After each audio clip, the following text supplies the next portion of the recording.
Hey guys, my name is Miska and welcome to Overwatch Central. In today's video we're going to talk about Moira and how she compares to other heroes and their launch into Overwatch and into competitive play. If Moira really is doing as well as a lot of people claim she is, to give you guys a better idea of Moira's current position and what we can expect for the future. Oh, and don't forget to check out our merch. We have this new I Need Healing Genji t-shirt that you can check out via the link in the description. Without further ado though, let's get into this video and go through every single hero that is launched into Overwatch and how they've been doing around the time of their launch and what's happened to them after that. First up here is of course Ana. Ana was teased and launched around the time of July/August in 2016, and she wasn't actually doing that well at first. Because of her kind of low pick rate actually, I don't have exact numbers unfortunately, Blizzard actually decided to buff Ana, and this is where they kind of went wrong to some degree, or at least that's what they've said, and they kind of look back at this as a mistake, because after this Ana skyrocketed in usage, became one of the main cornerstones of Season 2 and Season 3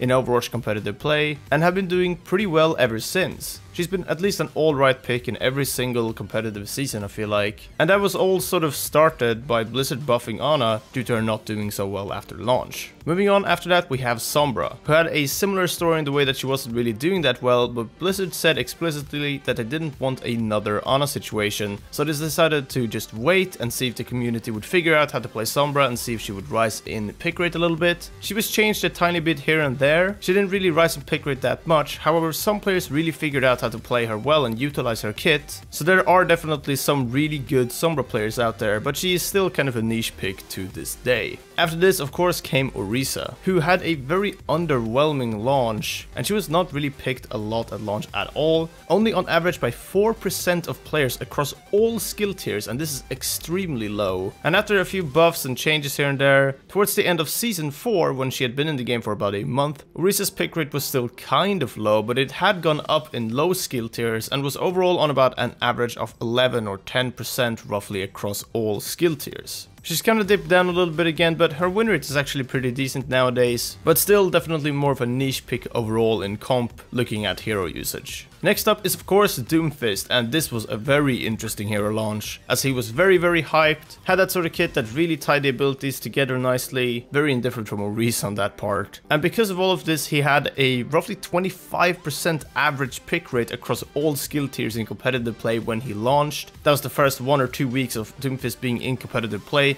but after about a month or a little bit more of being on live servers and being nerfed, his average pick rate went down to roughly 8% if you look at competitive play as a whole, and this was of course due to the various Doomfist nerfs, interactions between abilities, but of course also the reduction of his hitbox in an attempt to have Doomfist not one-shot as much. But to be honest, it kind of killed the hero, and as of right now, Doomfist is the least picked hero in competitive play. Alright, so we have reached Moira, and there is a lot to talk about here, so I'm gonna be going through this fairly quickly, but I'll give a summary right at the end if you didn't follow along. First up, how does she compare to other supports? So looking at hero usage, she's actually doing pretty well. She's already found herself in a more balanced and similar spot to where Doomfist was at right around launch, being very popular and played quite a lot, at least in comparison to other heroes at launch. But in the support tier, she's only really doing better than Symmetra, but she has definitely found her spot there and found her niche. Moving on though, I want to talk about the healing done. This is a topic that is talked a lot around Moira, and a lot of people claim that she's just not healing a lot. And looking at these graphs, that just isn't really true. Moira's actually doing very well in terms of healing, and she's got a nice steep curve here too, which just means that there's quite a lot of depth to her, and you actually get rewarded for playing her well. You can compare this to Lucio, where the healing done won't really matter as much and won't really change as much depending on the tiers due to the aura nature of the hero. Anyway, Moira's actually doing pretty well in terms of healing, so I thought you guys would really be interested in this graph in particular. Moving on, however, I quickly want to look at the more offensive side of things, and there's a lot of really interesting stuff here. First up, eliminations. Now, eliminations aren't really that important for a support here. Sure, it's good to participate and help out, but Moira, as you can see, tops this chart by far in terms of the supports, but this is mostly because she's able to quickly tag enemies by alternative firing them on 20-meter range, which is quite a lot, and of course shooting away a damaging kinetic orb, which will just tag enemies here and there, so the eliminations kind of add up there, but she definitely can participate in fights in this way. Her damage done is also pretty solid, only being topped by Zen here among the supports actually, mostly because of Zen's Discord orb, and just the way that he's more focused on actually constantly damaging enemies as well. Very interesting, just means means that Moira has good healing done and damage done. Pretty unique for a support, very happy to see this actually. We looked at the hero usage among supports before, but here is also the win rates. These might look a bit weird because the heroes are on both teams and that sort of stuff, but essentially Moira is actually in a very healthy spot here. She definitely has found her place in the support tier and I'm very happy to see that, and hopefully it stays this way. Moira's healing and damaging capabilities are both very good. She has a fairly high skill ceiling and just a lot you can do with the hero. She's very versatile overall. In terms of a hero launch, she is one of the healthiest hero launches so far, at least judging from pick rate across a bunch of different skill tiers in competitive play. And none of this is pointing towards her being OP either. Personally, I feel like this is the best hero launch so far. Blizzard really nailed this one, and I'm very happy to see Moira doing this well. If you want to check out more stats on Moira, you can check out the Omnic meta article in the description below. But all in all, this feels great. It feels like it's a really good addition to Overwatch. But there's one more thing I want to mention real quick, and that is the very near future of Moira. I wouldn't necessarily say that I feel like she will be nerfed, but there are some things that are kind of questionable that we don't really know if Blizzard are looking at or not, and what their thoughts are on it. So, for example, the fade jumps.